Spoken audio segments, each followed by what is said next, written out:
Ankleshwar જીઆઈડીસીમાં notified area વિસ્તારમાં જીઆઈડીસીની સરકારી જમીન ઉપર ગેરકાયદેસર થયેલા દબાણો પર આજે નોટિફાઈડ એરિયાનો બુલડોઝર ફરી વળતા દબાણકર્તાઓમાં ફફડાટ વ્યાપી ગયો હતો।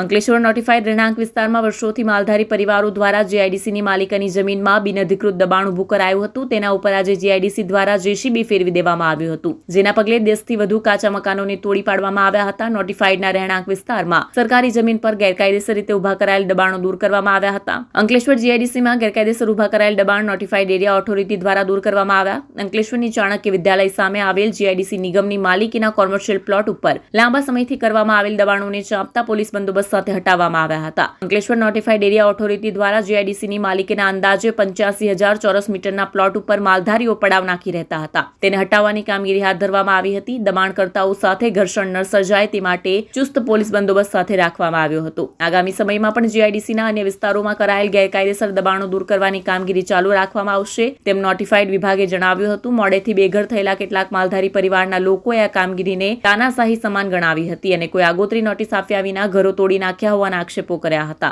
આ લોકોએ અમને કોઈ જાણ નથી કરી કે કોઈ કઈ નહીં, અમારી બધી વસ્તુઓને જેમ ફાવે એમ જીસીબી થી હવારમાં મારી દીધો। 25 મિનિટનો ટાઈમ લીધો અમારી પાસે, ઠીક છે, 25 મિનિટની અંદર તમારી બધી વસ્તુ ખાલી કરી નાખો। આ બાજુ બતાવો અમારો કેવો સામાન બધો વસ્તુ આ બધું પાડી દીધું, બધા ચાપરાઓ માથે પાડી દીધું। અમને કોઈ જાતની જાણકારી નથી દીધી, એમ કે 25 મિનિટમાં ડાયરેક્ટ આવી ગયા અને કે 25 મિનિટમાં તમે ખાલી કરી દો, નહીં તો તમારો માલ સામાન બધું તોડી દેવામાં આવશે અને જવાબદારી બધી તમારી રહેશે। અમે 30 વર્ષથી અહીંયા રહીએ છીએ। 30 વર્ષની અંદર અમારા માલ ઢોર જે અમે બધું વસાવેલું છે એ લોકોએ અમને કોઈ વળતર આપેલું નથી કે કોઈ એવું કહે છે કે સરકારી જે કર્મચારીઓ છે એમને 9 લાખ રૂપિયા લઈ લીધેલા। 9 લાખ રૂપિયા લઈ લીધા અને અમને 1 રૂપિયા આપ્યા વગર અમારું નુકસાન કરી નાખ્યું, બધું છાપરાઓ બધા પાડી દીધા।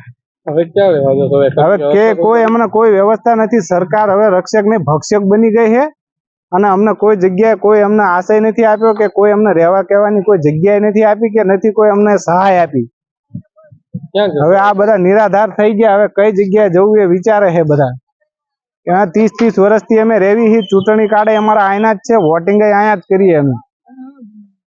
આ લોકોએ 9 વાગ્યાથી ચાલુ કરી દીધું કે 25 મિનિટમાં। હવે અમને કોઈ ટાઈમ આપ્યો હોત કે ભાઈ 5 દિવસની અંદર તમે ખાલી કરી નાખો તો અમે અમારી રીતના કંઈક વ્યવસ્થા કરત અને આ જે તે લોકો પૈસા ખાઈ ગયા છે અમને થોડી સહાય આપી હોત તો અમારું ક્યાંકનું ક્યાંક અમે નિવારણ કરત, પણ આ લોકોની હવે તાનાશાહી બહુ વધી ગઈ છે।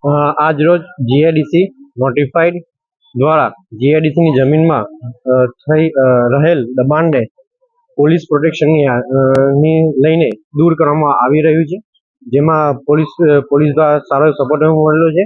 નોટિફાઈડ દ્વારા મશીનરીને બધી વ્યવસ્થા કરેલી છે અને તાત્કાલિક ધોરણે આ સરકારી જે જમીનમાં દબાણ હતું તે હવે જીઆઈડીસી દ્વારા દૂર કરવામાં આવે છે। સાહેબ, આજે વિસ્થાપિત થયેલા લોકો છે અહીંયા જે માલધારી સમાજના, એમના માટે કોઈ વૈકલ્પિક વ્યવસ્થાની જોગવાઈ થઈ છે કે નહીં? ના, એવી કોઈ અત્યારે જોગવાઈ નથી। અમારી જીઆઈડીસીમાં બધું રેસિડેન્શિયલ ઇન્ડસ્ટ્રી હોય છે, એમાં એમના માટે અહીંયા અત્યારે નથી કોઈ, પણ એ સક્ષમ કક્ષાએ કદાચ નિર્ણય લઈ શકે।